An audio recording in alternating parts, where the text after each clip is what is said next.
doki apiada o abuye imia agumete ku piada o ogwa yoma agama igari o ade yoma eya hasi o no wepe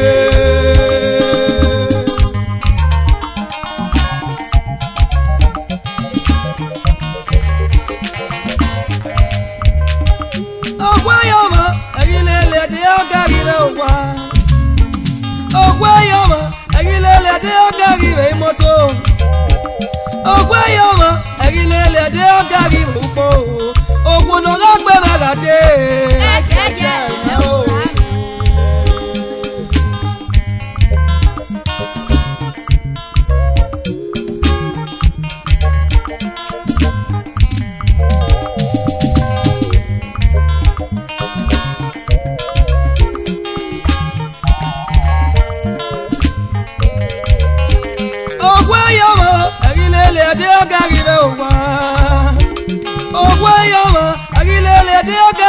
moto ogwa yomo agilele de ogari upo ogbono ga gbe magade ekeje no rano owo duanera me apama ori ole imani futa ki awe mane pegio maria gbe okate kate no e ti materia gbe maria yeye Dola se wa pa eno buwere Okhuodan no se me ye kiari ogwo Aina kama Okhuodan Okhuodan ogwo no ga gbe magade ekeje no rano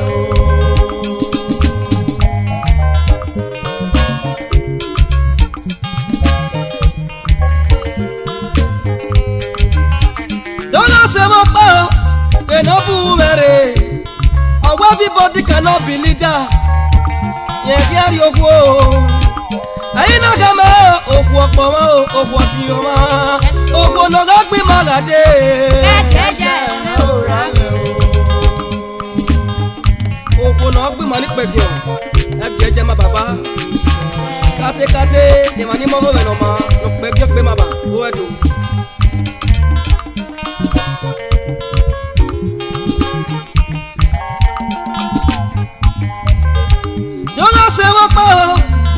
buwere Okhuodan no se me ye kiari ogwo aina kama Okhuodan Okhuodan ogwo no ga gbe magade ekeje no rano ina me agbon aya sere bi edo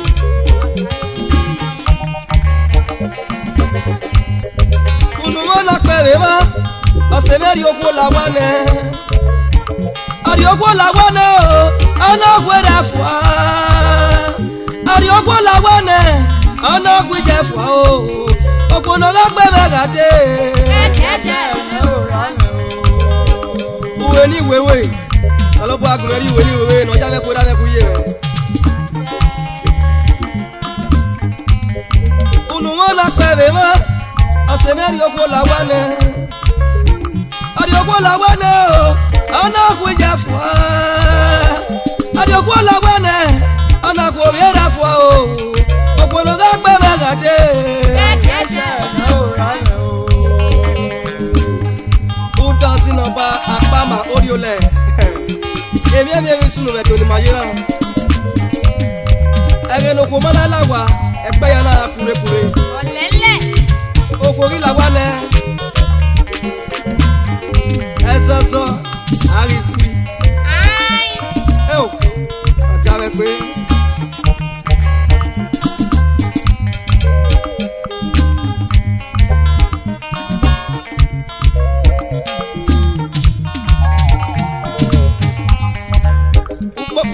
jale abi agbejawo e ma taniki we no go no do lawa ogwana liri o ma ti enopia o da fere ba wona e ma ya paswa yo wa ro yo ro no ma ti ebo ati uki ala na telo yin meji o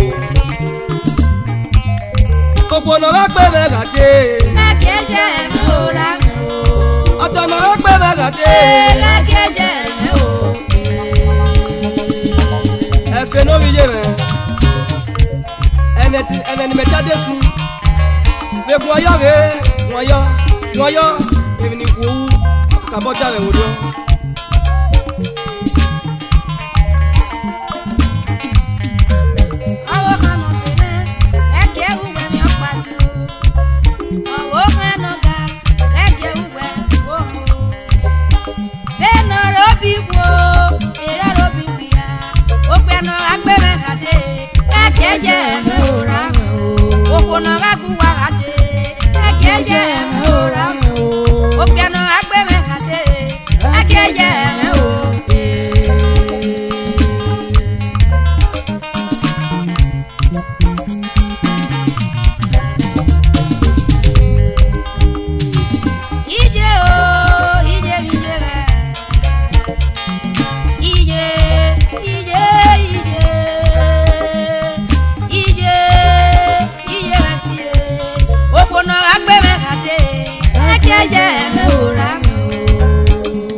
Ama efe no mi ye o wa se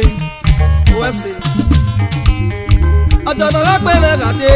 kekeje me ora me Ogbono ga pe me ga de kekeje me ora Ogbono ga pe me ga de kekeje me ora Odono ga pe me ga de kekeje me ora